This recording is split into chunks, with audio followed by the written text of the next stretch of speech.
Welcome everybody to Service Drive Revolution. I'm Chris Collins. This is Jeremy O'Neill. We are going to deliver an amazing show for you today. We're going to talk about the top 5 things that are killing service advisors. Not the top 5 things that are hurting advisors, making advisors uncomfortable, making it burn when they pee. That's killing them. The top 5 things that are killing service advisors. We're going to talk about, can Toyota replace advisors with automation? An interesting article in Automotive News. Here we go. The automation is coming. And we have some great questions from you, the audience. We love you. We thank you for all of your support. This has to be the #1 show in automotive. I agree. Our downloads are up crazy. Our fans are the best, our listeners, and we appreciate you and are very grateful. So thank you for that. Absolutely. We love your questions. Some of the questions, it's hard to pick them. It is really hard. We have a pre-production meeting and we go through them, and it's hard to pick which questions because they're so good. So it should be fun. You know how I always make fun of you? That you were the good-looking guy, that it all came easy and all that? I thought you were going to talk about my heartless soul, or the dark spot in my soul again. No, I don't believe that, actually. I think you're more of a softie than you put on. Cool. I would agree with that. Okay. I think that the pet the dog video could transcend industries, and I've had people actually say that, and play it for different industries, but I go to the same Starbucks when I go to the gym, I don't know, for years. How many years have you been going to the Starbucks? Couple years. Okay. And so at least 3 times a week, So I go in there. You show up, they greet you by name. Hey, It's Chris, good to see you again. 5:15 in the morning or whatever. They have your favorite drink ready to go. No. So that would happen for you, right? Oh, absolutely. I go to 3 different Starbucks in my town, and they all know my order. They know the different cars I drive. And, man, we get a lot of business out of Starbucks, too. But, yeah, it doesn't take them long. I was thinking this morning that I've been going there for years. They do not know my name. They do not know my order. Every time it's like they're meeting me for the first time. Really? Every morning I get a green tea. Okay. I can't drink coffee before I work out. Okay. Can you? Yeah. Can you work out in the afternoon? I typically work out early in the morning. I can work out anytime. I have coffee right after, but I can't have coffee before. Okay. But I have green tea, and I go in there. I have my $3 that I put in my gym bag. I give them the $3. They give me back a nickel because it's like $2.95 for the large Vente big gulp. Yep. The Trenta size. Green tea, the Emperor's green tea. And then I drink that while I'm working out, actually. I love it because a little caffeine wakes me up. Every morning, it's like the first time. Never, how's your day? Do you get the sweetener in it or no sweetener? No, just green tea how God intended it. Perfect. You put sweetener in it? They do. I get it without sweetener. Oh, no, I'm not into all that. Okay. But you're that kind of guy that would go there for a week, and they would know your name. They would know your order. You'd come in. Me, I'm invisible. I don't think it's a you thing. It's probably where they trained this particular Starbucks staff at. Do you know where the worst No, Starbucks... it happens to me in all Starbucks. Every one that you go to? Yeah, like never do they know who So you're I saying am. you just blend into the background, like there's nothing about you that stands out. There's 2 things, though, about that probably. One is I never order anything that they have to write your name on a cup and make it over at the barista. Okay. I order black coffee, which they turn around and hand you, or I order green tea, which they turn around and hand you. Correct. But I never order anything that makes you go wait in another line. Okay. And I hate it when I'm with people and they do that. Because it slows you down. Well, you're there for 10 minutes Of waiting for course. them to put milk in your coffee or whatever. Yep, I agree. But I'm a coffee purist, so... You know, growing up in Seattle, Starbucks is the McDonald's of coffee, honestly. But I just wanted to point that out. Like, I was thinking about you this morning. I'm like, you know, if Jeremy was coming here, they would all know his name. He'd walk in, they'd be like, oh, Jeremy, your green tea's ready. They'd see you coming around the corner, and they'd start making it. Ready to go. I come in, and every day it's like the first time, and they're like, the Emperor's green tea. I'm like, well, how many green teas Well, are you know, that's there? the difference of a service advisor with an E and a service advisor spelled with an O. Don't hold that joke. Don't You're jumping ahead. No, I'm trying to tie it in. So the other thing that's amazing about Starbucks, little observation, is like when I go in there, they've been open for like 15, 30 minutes. Okay. There's always a line in front of me. Okay. I'm usually the first person to put a tip in. Really? The tip is empty. I'm only putting in a nickel. Come on, you're only putting a nickel in. But I still feel like I'm putting in a nickel, but it's Something. more than they've made in the last half an hour. They're probably just pissed off that you don't use your credit card, so they can't go shopping online. But when you do the credit card, you don't tip them. Well, no, but they are going to take your credit card information and go shop later. They're going to steal your credit card, basically, later on. At Starbucks? Yeah. Is this another conspiracy? It is Trump another conspiracy. Started the theory. coronavirus? No, but what I was going to say was this. It's like that service advisor that doesn't understand how to pet the dog. Or service advisor or Well, we'll get to that in a second. Service advisor? We'll get to that in a second. But like the customers have been coming to the shop forever, or the dealership forever, and the service advisor has helped them numerous times. They have an appointment. They've already talked to the advisor maybe 10 minutes ago. Customer walks in and they say, "How can I help you?" And it's like, on the customer side, it's such a hollow experience, right? Totally. So yeah, that's how I feel when they're like, I'm like, could you guys pet the dog? Like, how's your morning? What's going on? Like, it's literally like it's the first time they ever saw me. Have you shown them the pet the dog video? No, they don't care. Show it to them next time. We'll send it to the CEO of If you want, I'll go Starbucks. with you and I'll film it. Whoever that new guy is, I don't know. It's not Howard anymore. Did you see, I emailed this to all of my dogs, but did you see that in Hong Kong, authorities have warned people to avoid kissing their pets? I did because see that. Tell us dogs more are about carrying it. the coronavirus? So don't kiss your pets because dogs are carrying the coronavirus. Yeah, I'm not kissing my dogs anymore. Well, I wonder, how did your dogs take that news? They, I emailed it out and I haven't heard anything. They haven't talked to me since. So they blocked you? No, they haven't talked to me. Well, what's their typical return response rate? How long does it take your dogs typically to get back to you? They're slow to email back, honestly. Like, I get instant feedback from my dog. Really? Yeah. Like he'll text you right back. Immediately. Yeah. My Because dogs there's like don't have we have thumbs. an iPad at home on my daughter's tablet, and then my dog, she's on it. What kind of things are you texting your dog?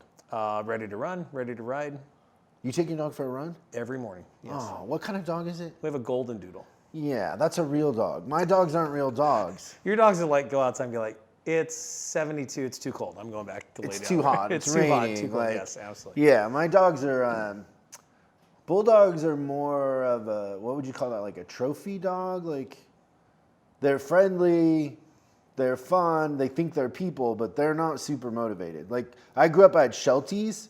Okay. Those dogs, like you could energy, go. I would just- play soccer. Right. Like they would run, they would chase stuff, they'd catch a frisbee. If you threw a frisbee, my dogs would all be like, "Why are you throwing stuff?" So what you're saying is, They'd be at their therapist going, "Hey, my dad's throwing stuff and it's making me really uncomfortable." so what you're saying is the bulldogs are more like trophy wives, like it's there but you can't really play with it a lot, and kind of like that. I like this. I like this path. So, what is a trophy wife? Do you call your wife a trophy wife? Of course, my wife is everything to me. 21 years of marriage, my soulmate. But is she a trophy wife? Absolutely. Well, my trophy. I mean, yeah, for sure. See, when I think You're gonna get me in trophy so much wife, trouble I here, think of Chris. something different. I think of your second wife. Well, I'm only going to have one. But so that's I don't it. know. When I used to live in Orange County, like a lot of older guys had the younger Yeah. trophy wives. Well, okay, with so now there's a the stereotype big with the set of fake bolt-ons. Yeah, lips, the whole thing. Yep. And they. So that's why what I felt would be a trophy wife, but I don't know. That's why you can't play with the trophy wife. So your wife is not a trophy wife? No, it's all natural. Oh, so you have to have plastic surgery to be a trophy wife? Well, yeah, because then if you have that and you play with it, you might break it. So that's why the trophy wife stays. I wish we could get your wife on the phone and ask her No, about no, those. no. We're not going there. No. Moving on. What's the next topic? The next topic is, and this is a big deal. I'm gonna put on my glasses. So, new article in Automotive News written by Larry Velaquette. I hope I'm saying that right. Larry Velaquette. Larry obviously is a good rider, but he doesn't know the first thing about auto. You can tell he has not He has been. never spent a day in his life in a dealership. I agree with that 100%. Larry, at least on the service you're drive. a good rider. I actually think I've met Larry before. Larry Velaquette, reporter covering Toyota and Volkswagen for Automotive News. I actually think I've met Larry. So I don't know, maybe we're being too hard on Larry. But here's the thing, Larry. Anybody who has written service or worked in a service department knows that the way that you spell service advisor is with an O-R at the end, not E. And so through this article, he spelled advisor A-D-V-I-S-E-R, which is not, like you pointed out, not the wrong spelling, but not the correct spelling. Correct. Not from the insider's perspective. Correct. Yeah, so little inside love for you, Larry, is let's change that E into an O, and it'll be a little more accurate. Absolutely. But great written article. I love. So I'm going to read part of this because it's really funny. He said, "Psst, hey, service advisors, can you talk for a second? That new coworker in the service drive is kind of making you look bad. Out there upselling every customer, pushing accessories more effectively, checking on every VIN for recalls, equity mining every vehicle that comes through for sales leads, and all while processing customers in maybe a tenth of the time that you take and throwing every bit of information from each transaction immediately into the dealership management system like nothing." Tell me about it. How does he have the energy to do it? And the worst part, the same coworkers doing all this without having to take breaks or complaining about long hours or needing health insurance or vacations. And this newbie is working for, let's admit it, a tiny fraction of what you're making. Are you serious? And basically the point of this is that, and it's something we've talked about on the show Yes, we have. before, is automation. And the stats are coming in more and more that just putting an iPad in front of a customer and letting them pick, they will sell themselves more than an advisor who doesn't ask. Well, okay. Right? I agree. Now, if you understand sales language. Jeremy, seriously, Okay. you and I Hold on. I got to put my versus serious the face on. automation, Okay. I will kick the crap out of that automation. 100% every time. Yes. There's absolutely. no way. There's no way. What we're saying here is that advisors don't ask and they're not consistent, and that's why. But there's no way that automation is going to outperform me. I agree with you. Absolutely. And the other thing is, if you look at the sales language, look at the words that he used to describe the sales process. Pushing, upselling, those are all things that customers don't want. So yes, a tablet or a kiosk might pull things up and say, hey, it's raining today, do you want wiper blades? Okay, well, any idiot could say that, but you're not gonna really double or triple your gross selling wiper blades. It's the connection that you get. Now, the thing that I think is gonna happen is the kiosk, in my opinion, is a novelty right now. What's going to transcend it is the app on the phone, is when the customer can actually just check right in on the phone without having to go to the kiosk, and it's already automated in through the system, and they can drive the transaction there. There's always going to be a need for an advisor, though. Always. You think so? Yes, absolutely. Okay, so I've been in some meetings, and I've been hired to come in and add my point of view to meetings about this. And the thought process at the top at some manufacturers and dealer groups is that even if the automation performed to what advisors perform to now, if you take out the expense of the advisors, right? It's a huge profit. Okay, so it's a huge increase in profits. Can I break it down real quick? For the individual dealer. So let's say $50,000 a year for an average advisor, okay? 6 advisors on the drive, that's $300K a year is what they're looking at. They're saying that all they have to do is match what current production levels or sales levels are, and they're gonna earn that extra 300%. Or $300,000. Well, they're gonna keep the 50 grand. Yeah, they're gonna keep the 300K. But if you have a store and you have 4 advisors, and let's say they're averaging 50K, but it's probably a little higher than that with benefits and everything else, right? So you're saving 200K a year. The average service department isn't making 200K a year on average. Like there's some making millions, but something to think about. It really is. No, like it's a thing. So, but there's a reason. And then the point is it outperforms advisors. So that's the nuclear weapon, right? He must have went to the worst dealership on the planet to get those numbers. No. In the stats that are out there. Well, here's the thing. I was speaking at a thing years ago, and a guy was speaking before me from I think Chevron. Okay.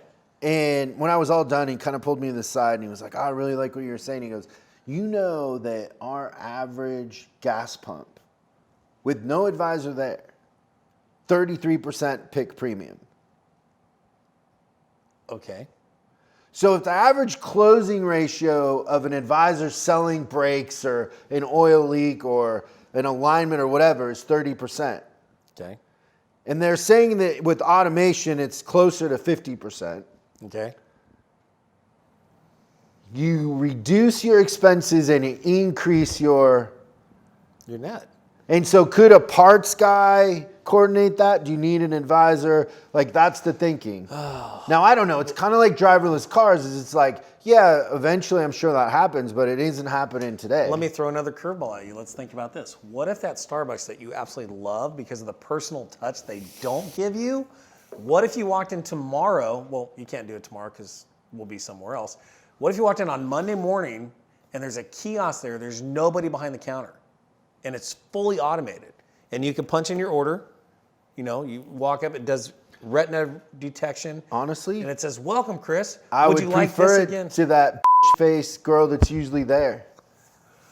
Literally, like the Right. girl that's usually there in the morning is talking to the barista, never even makes eye contact good, with me, not good. could care less that I Yeah. existed. At least the machine is like, I don't know, I'm a gadget guy. Like, So why I hasn't like hitting Starbucks buttons. done it yet then?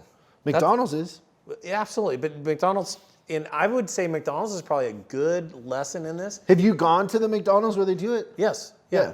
Yeah. It's so easy. You've got it's easy, and they've cut down their staffing. Their payroll load is probably 50% of what it normally is without that system in place. So it's definitely an enhancement. It's something that we could do. I'm actually thinking of, well, how do I do this at my shop now, right? However, I still want the personal What's your touch. advisor's name? Mike. Mike, I'd be worried, bro. No, Mike is really good How at much does fixing Mike cars. make? Mike's- It's an extra 60 grand to the bottom line, Mike. Hey, come on, we're in Hesperia. We only pay $3 an hour up there. So. Minimum wage is $3 an hour. It's Hesperia. What do you expect? That's so funny. Something to think about. Really fun article, Larry. Absolutely. Thank you. Yeah, bro. Just the O would make this for us insiders. I get that that's inside, soup, but. So our next Still show matters. is going to be the 5 things advisors can do to avoid being replaced by the tablet. Oh, that would be a good one. There we go. You heard it here first. Have a higher closing ratio. That's number one. 100%. Just close it all. So funny. Okay, let's go to your questions. Hey, I thought of something while we're. I found this. This is going to help you. How's this going to help me? Maybe if you tip more than a nickel at Starbucks, it might remember your name. Get out of here. I feel like a dancer throwing dollars I'm at going me. to tip them $1 to not remember my name. I shouldn't even be giving them the nickel anymore. I'm going to start playing with the card thing. You're not an pay over that tipper. way. You don't believe in over tipping. I way over tip. What do you mean? It doesn't sound like it. A nickel at Starbucks. That's why they're like, here's not that giving him nickel $1 tipper for guy. that, No, though. no way. That's funny. Take your dollar. Mr. Don Rito, how are you today, my friend? Oh, I'm doing just fantastic, Chris. The feedback has been unbelievable. People love you on the show. Everybody's rooting for the ex-con to rehabilitate himself.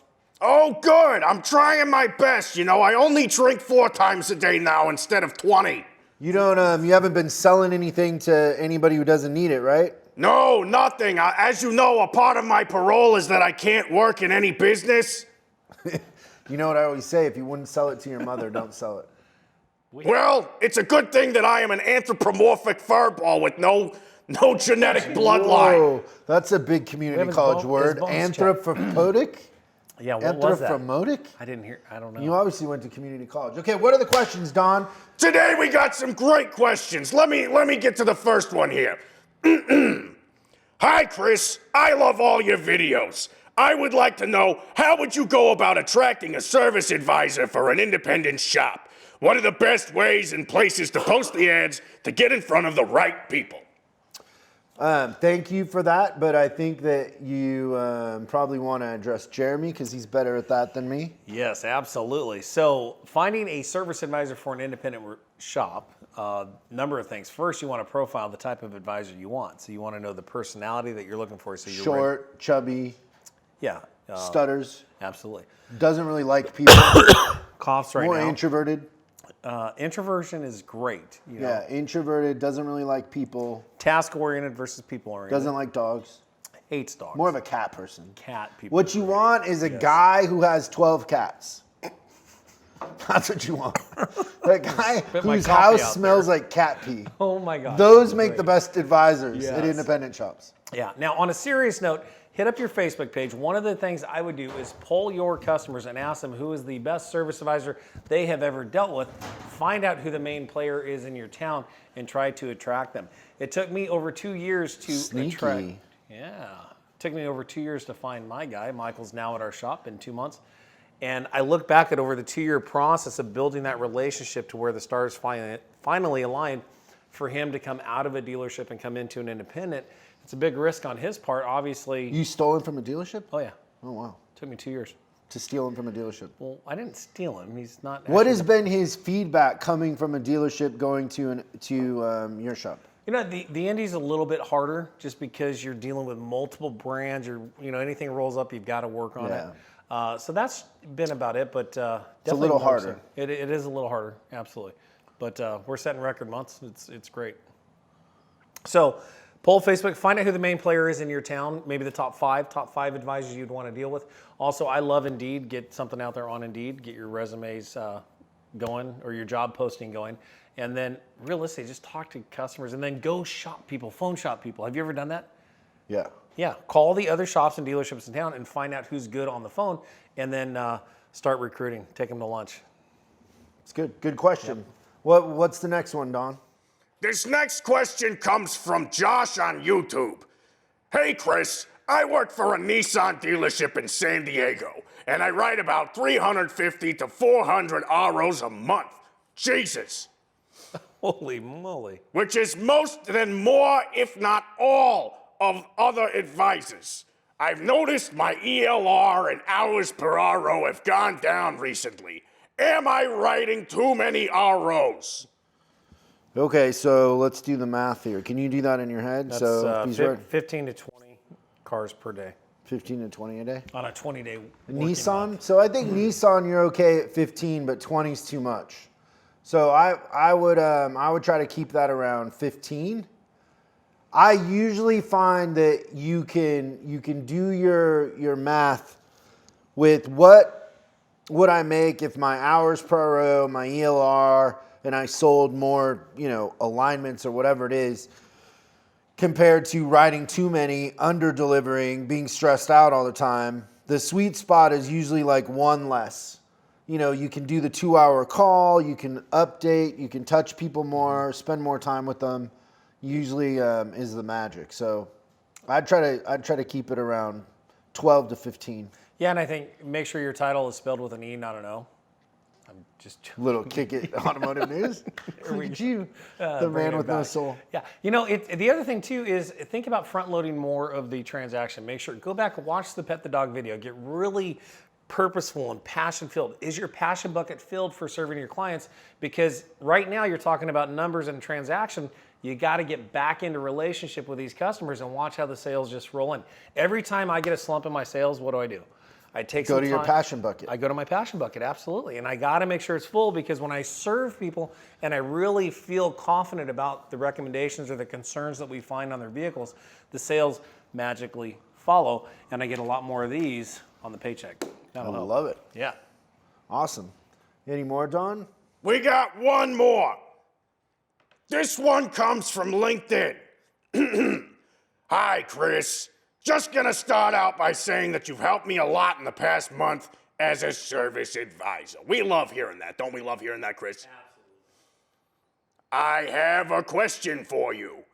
We have implemented a new pay structure at work and a new appointment coordinator. Since then, my numbers have really grown, but it's put a target on my back with the other advisors. How do I keep growing and collecting my customers to keep my numbers growing without the other advisors getting all pissy at me? Thank you, Elwood. What I used to do when I was an advisor and I was a top advisor is I would walk by the other advisors and I would say, hey, you know why I look so good? Because you look so bad. Stirring the pot. That's what I used to say. I don't know. I don't understand the question. Well, he's worried about the animosity is being driven in the drive and the team effort. Forget about it. So you're saying there is an I in team? It's all Well, about I mean, me. so the thing that happens is if you're a high performer, you're doing things different than low performers. Your mindset, your actions, your attitude, your focus is different. Don't try to be like them. They're not going to like you. Okay, so don't be a conformist. Most people will revert to average, and then they will try to pull you to average by making you feel like you're doing things wrong.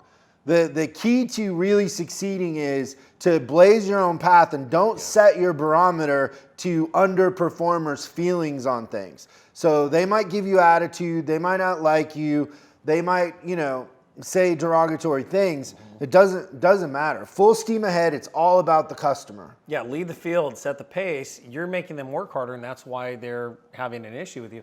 Just ignore it. Here's what I do now. For those of you that are on the podcast, you're going to have to go to the video and actually see this. But when you're at your desk and you're starting to feel this wave of negativity coming from your other advisors, just do this. Jeremy is and go back to work. Flying his middle fingers and rotating back and forth It like works a crazy really man. well. Like the So- Tasmanian devil Yes. of the bird. That works. Is It what we works would call great. that. And I love your point is to go back and antagonize them a little bit, make them raise their game. Oh, I just remember they did that's so great. many things to mess with me when I was an advisor, and could have cared less. It was all about the customer. Absolutely. I knew I was taking better care of my customers than they were, and they were spending time worrying about all the wrong things. And the other thing to that is like management needs to understand that if you got one top performing advisor, you need to surround them with a couple more top performing advisors, because a lot of times the underperformers are going to win. They're going to pull that advisor back. Right. Yeah. And absolutely. so get more of top performers. Like a lot of stores, like I call it hitters row. Like you got hitters row where they're all top performers. They all think the same, and then they start to get along. The opportunity right now is so huge. These cars need so much work. They're so neglected. They're breaking down, and we're not maintaining them properly. So the opportunity is awesome to have heavy hitters on your service drive to bring in the sales that we need. And the other thing too is your top performers will do things that make customers gravitate towards them. So for instance, I used to walk every customer to the cashier, go over the paperwork with them, walk them out to their car. And inevitably the cashier would come to me and say, hey, can you help so-and-so's customer out? They have a question on their repair order, and I'd help. And then I'd go get the car. Well, the next time they'd come in and ask for me and forget the other person. So the action is to just keep doing what you feel is right, and those customers will gravitate towards you. And then those other people, don't worry, they're going to be replaced by kiosks here in about 2 months anyway. So you'll be the last one standing. Yeah, don't worry. You'll still be there. Everybody else will be a drone. Exactly. That's how you future-proof your service God, how advising fun career. would it be to be a service advisor with like 4 kiosks against you? Oh, that'd be- I would love that. I'd figure out a way to beat the kiosks, no matter what. I'd Good figure- job, Don. Thanks so much. We'll see you next time. Absolutely, Chris. Thanks for having me.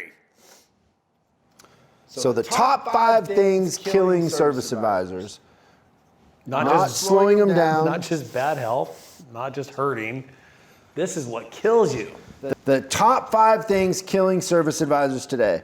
The first one is eating at their desk. Okay.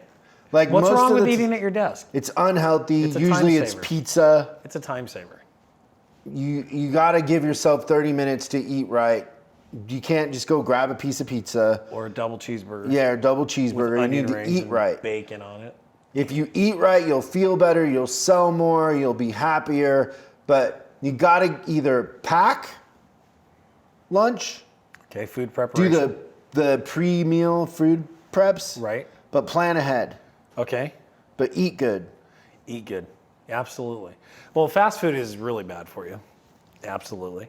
I remember my dealership days, we would start the morning with a double Western bacon cheeseburger. Start the morning? Start the morning. That wasn't even lunch. That was breakfast. Yeah, it was some really unhealthy times. But it's weird because you get in this cycle where your body just chases the bad stuff and it craves more of Yeah, it. But carbs and more yes. carbs and more carbs, right? And then your blood sugar is just all over the place. So yeah. Yeah, like Food. low carb, high protein, and also like when you eat bad like that, you're tired and you're sluggish the rest of the day. So by like 3 o'clock, you're a zombie. Done. And that's when like all the action starts to happen. People are picking up. You're on the phones. Where you're earning your 5-star reputation. So plan your food out, eat healthy, be ready. Number 2, working out. Lack of working out. Now you said you had at one job that you would actually be able to go work out during the day. So one of 2 things, like either I would get up at 4 in the morning and work out. Yep. Because I had to get there early and get the night drops. Absolutely. So I would get up at 4, which meant I went to bed at 8, and I wasn't hanging out and going out. But the second one is my last job as a service advisor. Bless him, Jerry, my manager, the deal we had, I don't know about the deal that we had was that I could take an hour and a half lunch. Okay. So I would take an hour and a half and I would go work out. Nice.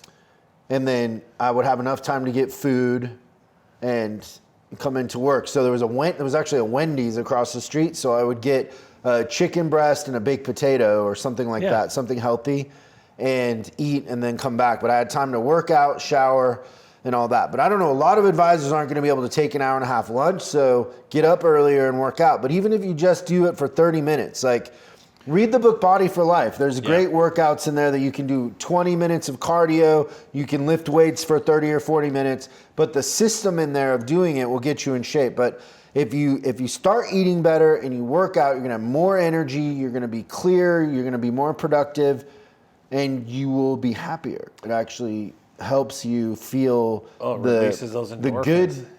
the good vibes, not the bad vibes. Absolutely. I know when I work out in the morning, my mind is clear probably 10 times more than when I Now don't most work out. advisors are going to say I don't have time.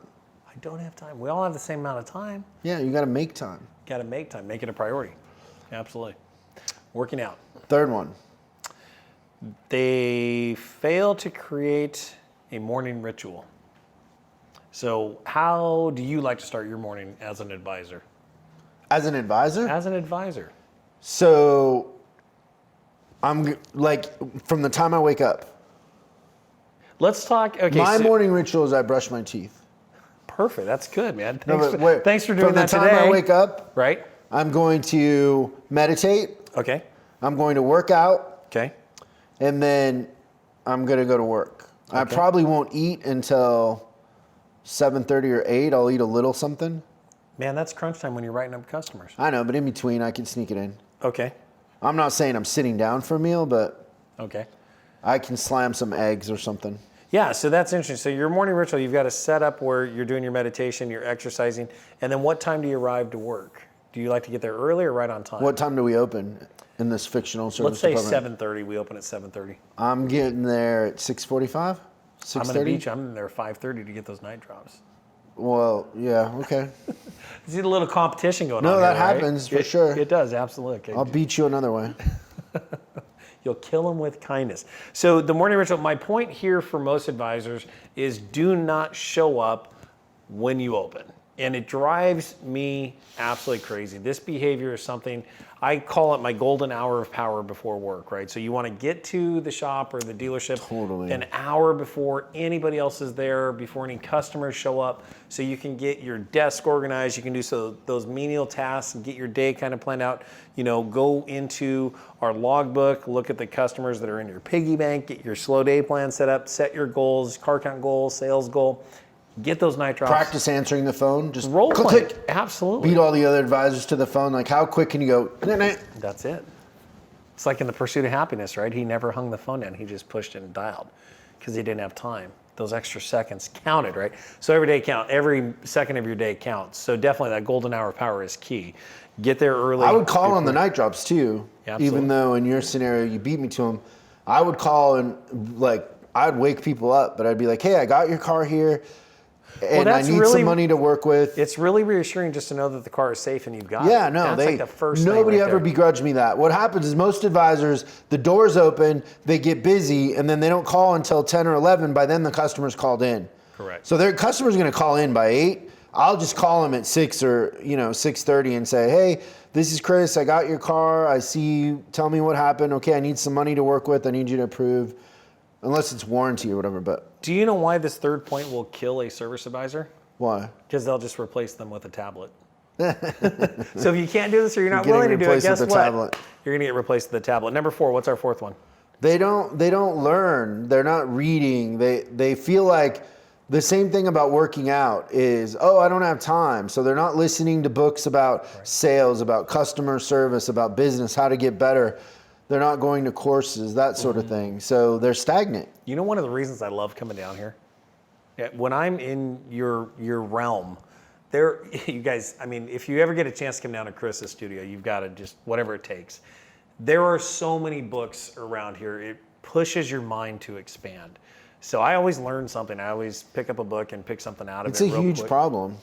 It's not a problem. It's a No, gift. over in the safe house, it's a huge problem. Like, I have no more places to put books, and I don't stop buying books. So the thing, I was thinking about having somebody come in here in this room Right. and really turning it into a library, like building shelves with ladders. Yeah, Because I'm out of room I need more shelves. But I just love it. And so you're right. They don't read. We don't learn. We get in that rut of just going to work. And I get it. Service advising is one of the hardest jobs on the planet. It's very time consuming.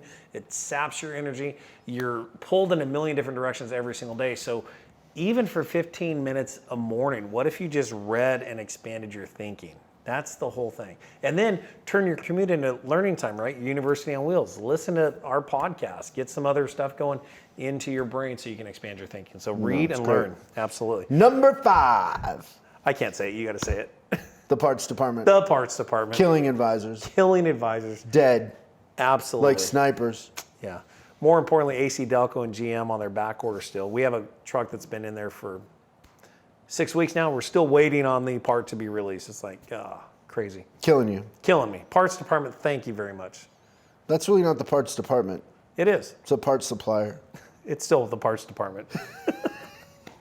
Poor parts department. Yes, we love the parts department. We love the parts department. But you're killing us.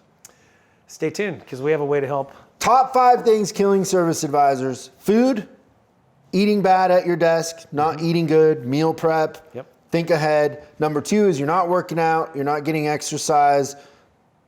You're definitely not doing yoga. That's true. Morning ritual is number 3. Reading, learning, improving is number 4. And number 5 is kind of a Give me. Parts the department. parts department. Okay, if you had to come up with the 5th one, what would it be?